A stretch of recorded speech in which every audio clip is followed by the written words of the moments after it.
नमस्कार, बहुत बहुत स्वागत है आप सभी का। मैं हूं आपके साथ प्रीति। आज वित्त मंत्री अरुण जेटली संसद में 2017-18 का बजट पेश करने वाले हैं। बजट से जुड़े अनुमान, संभावनाएं, उम्मीदें, अपेक्षाएं, बजट का सीधा प्रसारण, साथ ही बजट पेश होने के बाद इससे जुड़ा पूरा विश्लेषण आप देख पाएंगे आज दिन भर राज्यसभा टीवी पर। आइए शुरुआत करते हैं सुबह 9 बजे के हेडलाइंस के साथ। 2017-18 का आम बजट आज लोकसभा में वित्त मंत्री अरुण जेटली करेंगे पेश। टैक्स स्लैब में बदलाव समेत कई तरह की छूट की उम्मीद।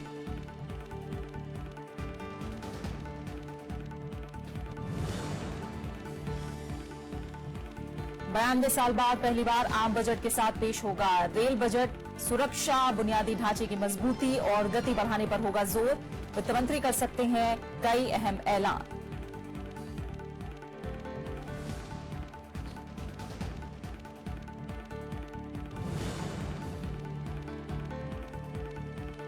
विकास दर पर नोटबंदी का असर, आर्थिक सर्वे में 6.5 से 7.5% रहने का अनुमान। गरीबी कम करने के लिए यूनिवर्सल बेसिक इनकम पर चर्चा की सलाह।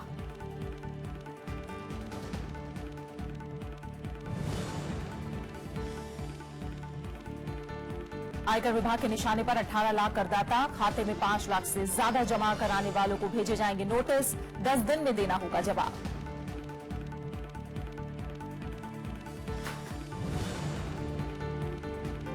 पूर्व केंद्रीय मंत्री और लोकसभा सांसद ई अहमद का निधन। संसद के संयुक्त सत्र के दौरान पड़ा था दिल का दौरा। राजनीतिक जगत में शोक की लहर।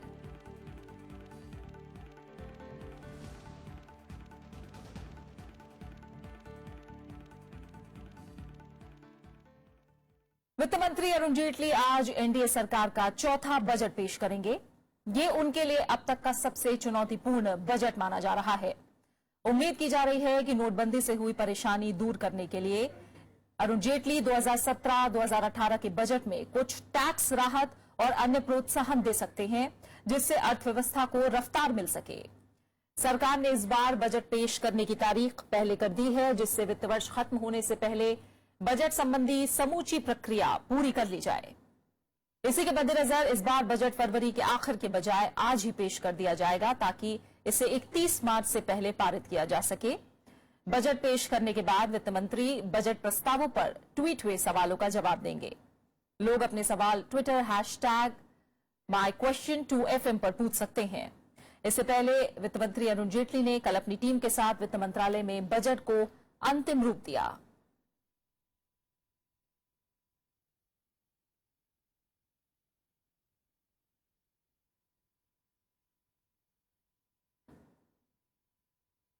तो आज सभी की निगाहें बजट पर। वित्त मंत्री अरुण जेटली आज एनडीए सरकार का चौथा बजट पेश करेंगे और माना जा रहा है कि ये उनके लिए अब तक का सबसे चुनौतीपूर्ण बजट होगा। उम्मीदें तमाम हैं। उम्मीद की जा रही है कि नोटबंदी से हुई परेशानी दूर करने के लिए अरुण जेटली 2017-18 के बजट में टैक्स में जरूर राहत देंगे और अन्य प्रोत्साहन भी दे सकते हैं, जिससे अर्थव्यवस्था को रफ्तार मिल सके। सरकार ने इस बार बजट पेश करने की तारीख भी पहले कर दी है। कई मायनों में इस बार का बजट ऐतिहासिक माना जा रहा है और बजट को पहले पेश करने के पीछे माना जा रहा है कि इससे वित्त वर्ष खत्म होने से पहले बजट संबंधी समूची प्रक्रिया पूरी हो जाएगी और पूरे देश की नजरें वित्त मंत्री अरुण जेटली पर टिकी हुई हैं। सभी को उम्मीद है कि वित्त मंत्री उन्हें राहत और फायदा पहुंचाने वाला बजट पेश करेंगे। बजट में आम आदमी को टैक्स छूट की सौगात मिलने की संभावना जताई जा रही है। इनकम टैक्स में राहत संभव है और टैक्स छूट बढ़ाने पर विचार हो सकता है। होम लोन के ब्याज पर इनकम टैक्स छूट बढ़ने की भी संभावनाएं हैं और 50,000 रुपए की अतिरिक्त छूट मुमकिन है। इसके अलावा Rajiv Gandhi equity saving scheme में बदलाव हो सकता है। हालांकि कुछ मोर्चों पर आम आदमी की उम्मीदों को झटका भी लग सकता है। बजट में सर्विस टैक्स की दरों में बढ़ोतरी का ऐलान किया जा सकता है।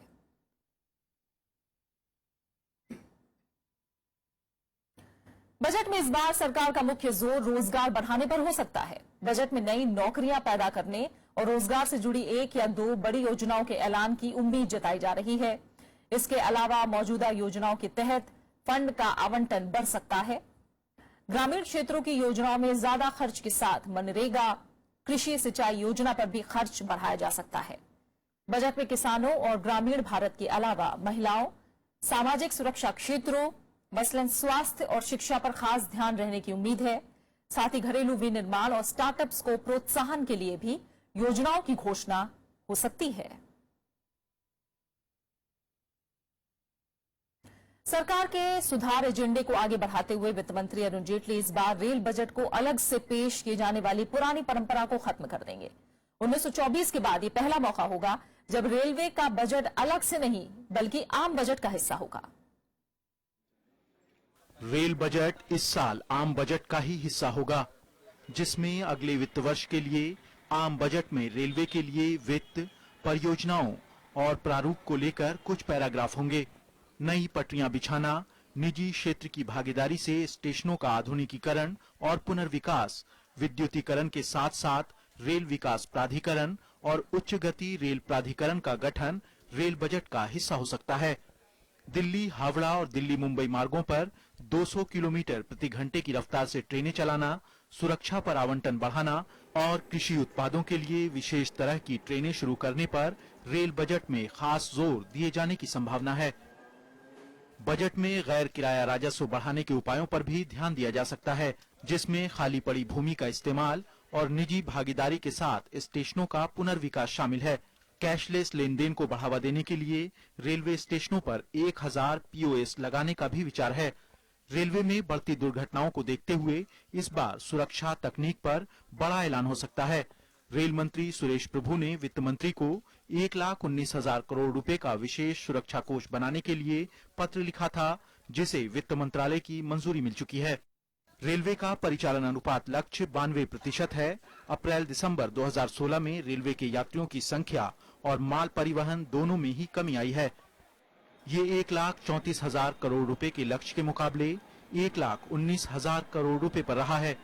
सरकार की ओर से मांग के अनुसार किराए में बढ़ोतरी की योजना को पेश किए जाने के बावजूद यात्री किराए से आय में पिछले साल के मुकाबले 9% से ज्यादा की कमी आई है। ऐसे में अगर किराए में बढ़ोतरी नहीं की जाती है तो यात्रा में होने वाले खर्च की दूसरे माध्यमों से भरपाई करनी होगी। Bureau report, Rajya Sabha TV. और आइए हम सीधा रुख करते अपनी संवाददाता कृति मिश्रा का, जो कि इस समय फिक्की से हमारे साथ जुड़ी हुई है।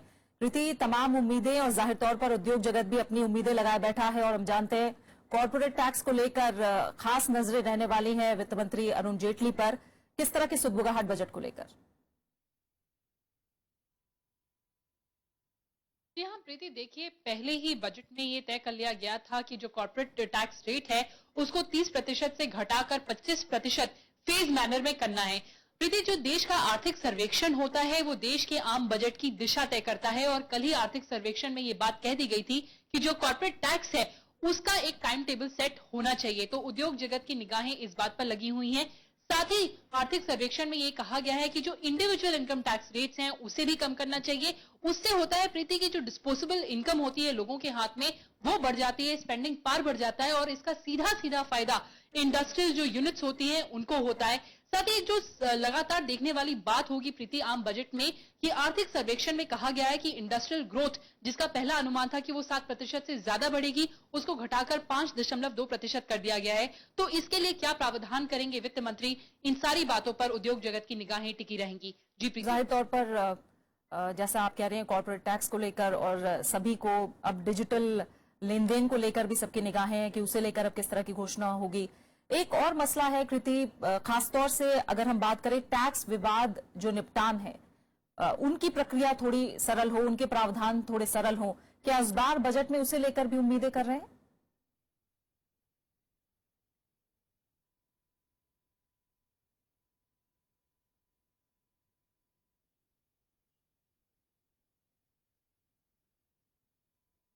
तो फिलहाल बहुत बहुत शुक्रिया कृति आपका हमारे साथ जुड़ने के लिए। हम लगातार आपके पास आते रहेंगे तमाम अपडेट के लिए भी। और आज पेश होने वाले बजट से आम आदमी को काफी उम्मीदें हैं। आम वर्ग की बात करें, गृहिणियों की बात करें, तो सोने से लेकर घर की चीजों की बात करें, सब्जी सस्ती होने की बात करें, इन सभी की आस लगाए गृहिणियां भी बैठी हैं। लोगों को टैक्स से लेकर महंगाई कम होने का बेसब्री से इंतजार है। आप अपना खाली लॉलीपॉप पकड़ा देते हैं कि ये हमने इसमें कम किया उसमें, पर कम कुछ नहीं होता है और हर साल यानी बढ़ रहा है देखा जाए तो। और मैं इतना ही कहूंगी कि गृहिणियों के साथ न्याय किया जाए। We want that to not affect our kitchen, whatever essentials we need like groceries, vegetables, fruits and other things. So we want the gold rates to come down a little bit so that we have our own savings wherein we can purchase gold without any hindrance. क्या सब्जी के rate देखो वो भी वैसे के वैसे हैं। दाल देखो आज जो है ना 80 रुपए किलो 150 रुपए किलो मिल रही है। दर दर भटक रहा है, मजदूरी नहीं मिल रही। करेंगे क्या, गरीब आदमी करेंगे क्या? गरीबों के लिए तो सब कुछ होना। सस्ता होना चाहिए साहब, कोई फर्क नहीं है सस्ताई में तो। अच्छे दिन कोई अच्छे दिन नहीं दिख रहा हमें। जो बजट आ रही है इसमें मतलब गरीबों की सहायता होना चाहिए। हम लोग सबको ये उम्मीद करते हैं कि ये सब सीमाएं बढ़नी चाहिए और सीमाएं बढ़ने के साथ में जब ट्रांजैक्शन बढ़ेगा, मार्केट में पैसा मनी आएगी तो ये जो मंदी की बात हो रही है मंदी समाप्त होगी। स्लैब रेट को बढ़ाया टैक्स का, और आम जनता जो एक मिडिल क्लास जो फैमिली हो तो यही उम्मीद करती कि इनकम टैक्स स्लैब रेट बढ़ना चाहिए। थोड़ी लाइफ स्टाइल थोड़ी सी चेंज हो रही है। अभी भी जो है स्थिर नहीं है। पेट्रोलियम जो प्रोडक्ट है उनका मूल्य कम होना चाहिए। तो ऐसा लगता है ट्रांसपोर्टेशन के कीमतों में कमी आएगी तो महंगाई ऑटोमेटिक घटेगी। तो उसके लिए भी वित्त मंत्री जी कुछ करें। दिन ब दिन महंगाई तो बढ़ती जा रही है, लेकिन सैलरी जो प्राइवेट सेक्टर में है वो उतनी नहीं बढ़ती। गवर्नमेंट में जरूर बढ़ती, 7वां पे वेतन लगता है, लेकिन प्राइवेट सेक्टर में उतनी बढ़ोतरी नहीं है। तो थोड़ा सरकार को आम आदमी के बारे में सोचना चाहिए। मैं तो यही उम्मीद करूंगा कि जो आम जनता है उनको तकलीफ ना हो और जो गृहिणियां हैं वो परेशान ना हो और बजट आम लोगों के लिए हो, ना कि बड़े लोगों के लिए हो।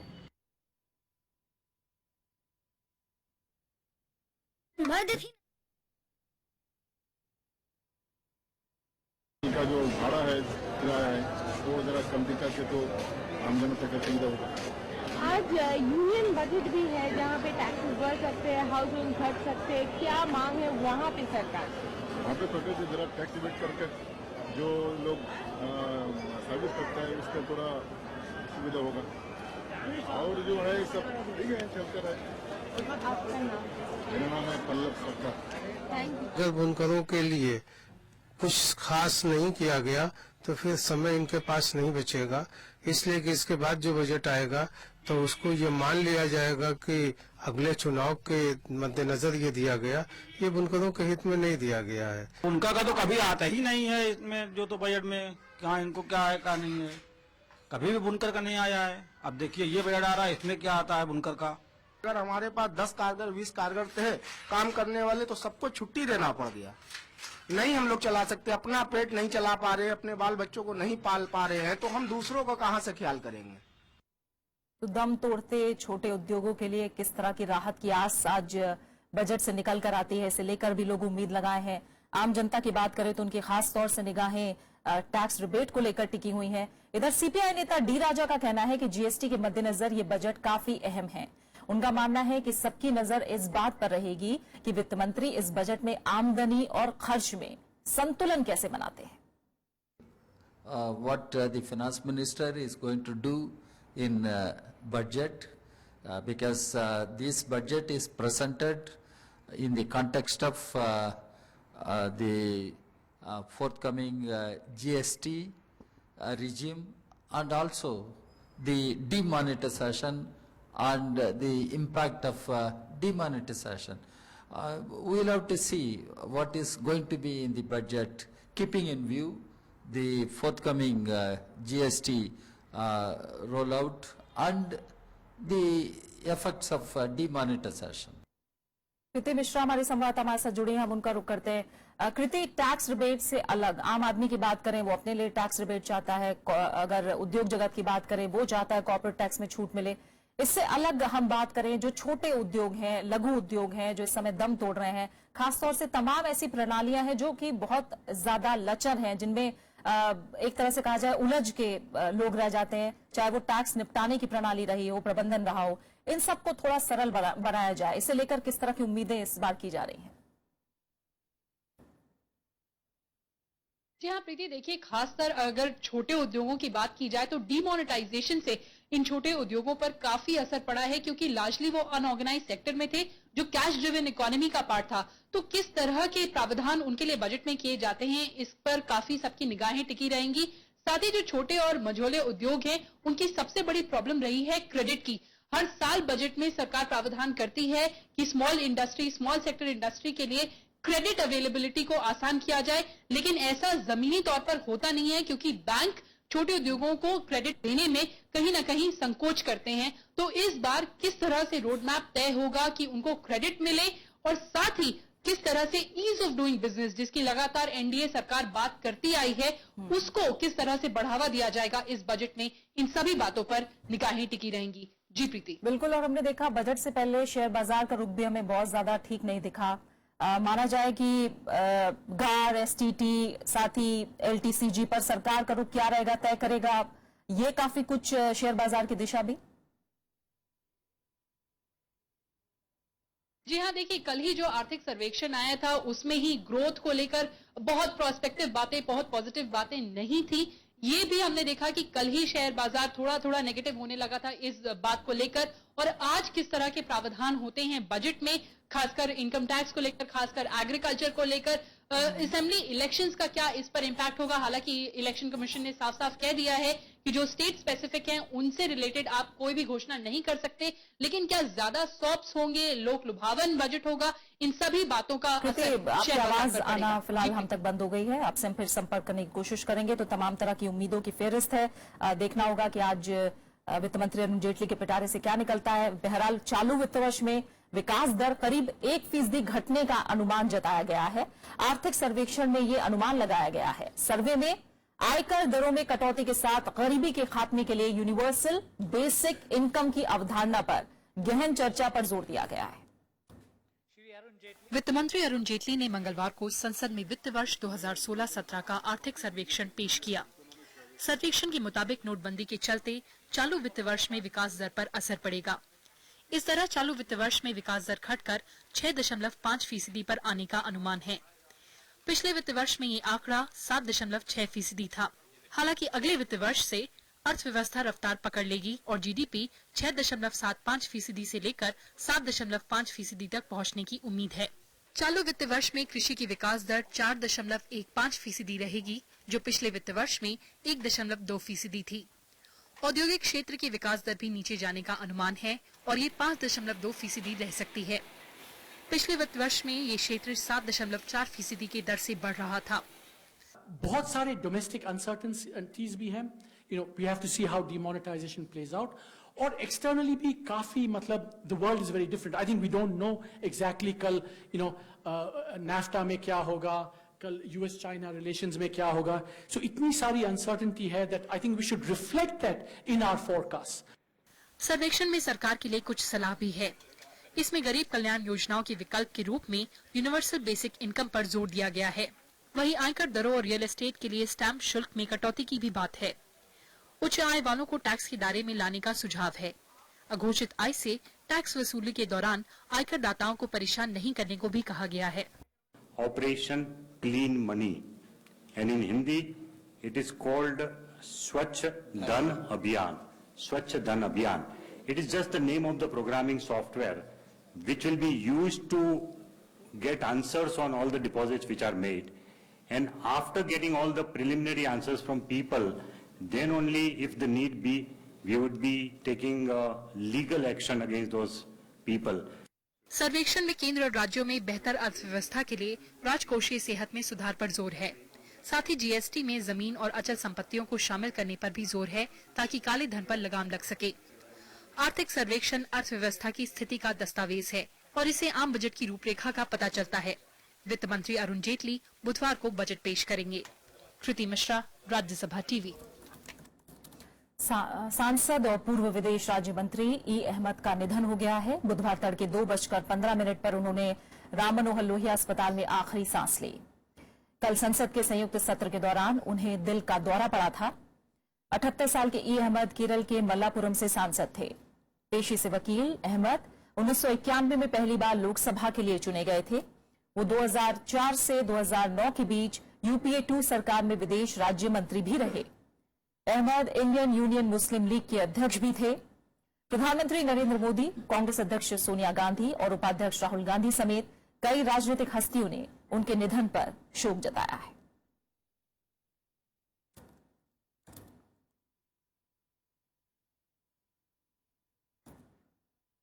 इधर वित्त राज्य मंत्री संतोष गंगवार ने कहा है कि सांसद के निधन की वजह से बजट एक दिन के लिए टल सकता है। हालांकि उन्होंने कहा कि इस पर आखिरी फैसला लोकसभा स्पीकर को लेना है।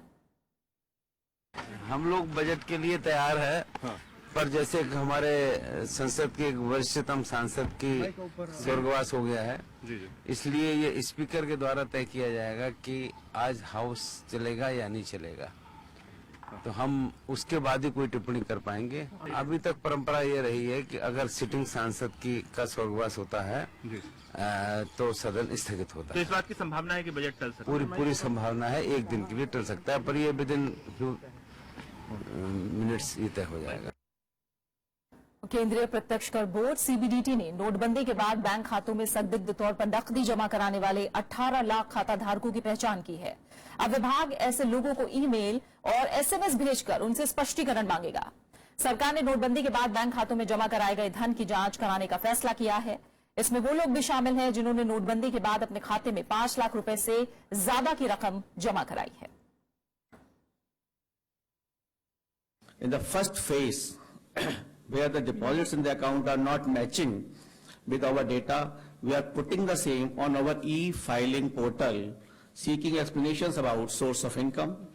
In the initial phase, we are putting data of those persons who have deposited rupees 5 lakh or more and deposits between rupees 3 lakh to 5 lakh of suspicious nature and who had poor tax compliance after 8th of November 2016.